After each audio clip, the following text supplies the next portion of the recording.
അനുഭവങ്ങളാണ് നമ്മളെ നല്ല തീരുമാനങ്ങൾ എടുക്കാൻ പഠിപ്പിക്കുന്നത്. പക്ഷേ അനുഭവങ്ങൾ ഉണ്ടാകുന്നത് മോശം തീരുമാനങ്ങളിൽ നിന്നാണ്. അതാണ് ജീവിതം. അതിനാൽ ഇതുവരെ എടുത്ത മോശം തീരുമാനങ്ങളെ ഓർത്ത് വിഷമിക്കാതിരിക്കുക. അതിൽ നിന്ന് നിങ്ങൾ പഠിച്ചത് നല്ല പാഠങ്ങളാണ്. വിഡ്ഢികൾക്ക് വേണ്ടി നിങ്ങൾ എന്തൊക്കെ നല്ലത് ചെയ്താലും അത് നിങ്ങളുടെ കടമയാണെന്നും നിങ്ങൾ അത് തുടരണമെന്നും മാത്രമേ അവർ ചിന്തിക്കൂ. നിങ്ങളുടെ മൂല്യമൊന്നും അവർ ഒരിക്കലും വില കൽപ്പിക്കില്ല. അവർ വടക്ക് നോക്കി യന്ത്രം പോലെ എപ്പോഴും ഒരു ദിശയിൽ മാത്രമേ ചിന്തിക്കൂ.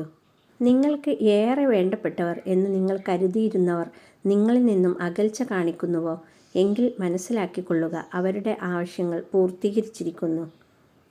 നമ്മളില്ലെങ്കിലും നമ്മൾ ഇഷ്ടപ്പെടുന്നവർക്ക് നമ്മളെ കൂടാതെ ജീവിക്കാൻ ബുദ്ധിമുട്ടാകുമെന്ന് ചിന്തിക്കുന്നതാണ് നമ്മുടെ ഏറ്റവും വലിയൊരു പോരായ്മ. നമ്മളില്ലേലും അവർ അവരുടെ ഇടം കണ്ടെത്തും എന്നതാണ് സത്യം. നമുക്ക് വേണ്ടി ജീവിക്കാൻ നാം മറന്ന പോലെ അവരൊരിക്കലും മറക്കില്ല. ജീവിതത്തിൽ റിസ്ക് എടുക്കുക. നിങ്ങൾ വിജയിക്കുകയാണെങ്കിൽ നിങ്ങൾക്ക് നയിക്കാനാകും. നിങ്ങൾ തോൽക്കുകയാണെങ്കിൽ നിങ്ങൾക്ക് മറ്റുള്ളവർക്ക് വഴികാട്ടിയാകാനും കഴിയും. ഒരുവൻ എവിടെയൊക്കെ പോയാലും എവിടെ പോയി താമസിച്ചാലും അവൻ കൂടെ കൊണ്ടുപോകാൻ മറക്കാത്ത ഒരേയൊരു കാര്യമേ ഉള്ളൂ, അവൻ്റെ സ്വഭാവം.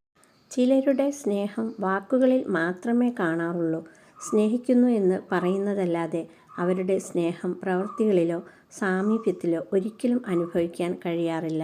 ഉയർച്ച ഉണ്ടാകണമെങ്കിൽ വേദനിക്കണം, ദുഃഖിക്കണം, നഷ്ടങ്ങൾ ഉണ്ടാകണം. കാരണം വിജയം അറിയാൻ പരാജയപ്പെടണം, നേട്ടത്തിനായി നഷ്ടപ്പെടണം.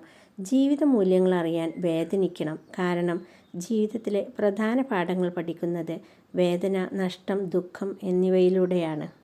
ചിലരുടെ മനസ്സിൽ നമുക്ക് വലിയ സ്ഥാനമാണുള്ളത് എന്ന് അവർ പറയുമെങ്കിലും അങ്ങനെ ഒന്നുമില്ലെന്ന് അവരുടെ പ്രവൃത്തിയിൽ നിന്നും നമുക്ക് മനസ്സിലാക്കാനാവും. നമ്മുടെ ജീവിതത്തെ നമ്മുടെ നിലവാരത്തിലും ആത്മാർത്ഥതയിലും നിന്നെ വിലയിരുത്താനും മനസ്സിലാക്കാനും അറിയാത്തവരോട് സ്വന്തം ജീവിതം വെളിപ്പെടുത്തരുത്. അത് അപഹാസ്യത്തിന് കാരണമായിത്തീരും. നമ്മളെ കേൾക്കുന്നവരോടാണ് നമ്മൾ സംസാരിക്കേണ്ടത്. അവരതിന് വേണ്ട പരിഗണന തരും. അല്ലാത്തവരോട് ഒന്നും സംസാരിക്കാൻ നിൽക്കരുത്. ഒന്ന് നിർത്തൂ എന്ന് പറയുന്നത് കേൾക്കുന്നതിനേക്കാൾ നല്ലത് അവരോടൊന്നും പറയാതിരിക്കുന്നതാണ്. ആളുകളെ അറിഞ്ഞതിന് ശേഷം സംസാരിക്കുക, അല്ലെങ്കിൽ അവഗണന ഏറ്റുവാങ്ങേണ്ടി വരും.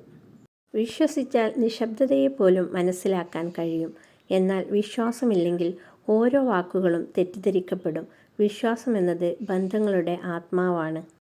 മനസ്സിൽ കളങ്കം ഇല്ലാത്തവരും സത്യസന്ധരുമാണ് നേരിട്ട് സത്യങ്ങൾ തുറന്നു പറയുന്നത്.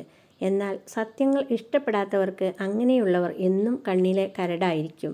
അവരെ പിന്നീട് ഒരിക്കലും അങ്ങനെയുള്ളവർ അംഗീകരിക്കുകയും ഇല്ല. ഏത് പ്രതിസന്ധികളിലും ആത്മധൈര്യം കൈവിടരുത്. നിങ്ങളെ സഹായിക്കാൻ എവിടെ നിന്നെങ്കിലും ഒരു സഹായഹസ്തം എത്തുക തന്നെ ചെയ്യും.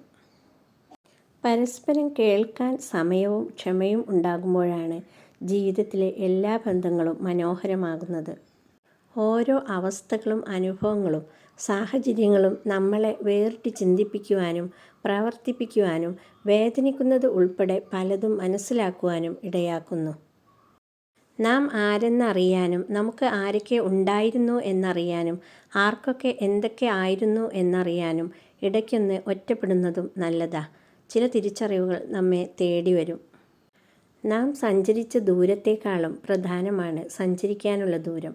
വഴി മനോഹരമായാലും മോശമായാലും യാത്ര മുടക്കരുത്. വഴിയല്ല, ലക്ഷ്യത്തിനാണ് പ്രാധാന്യം കൽപ്പിക്കേണ്ടത്. ഞാൻ എന്ന അഹംഭാവം ഉള്ളവരെ കൂടെ ചേർക്കാനോ ചേർത്ത് പിടിക്കാനോ ശ്രമിക്കരുത്.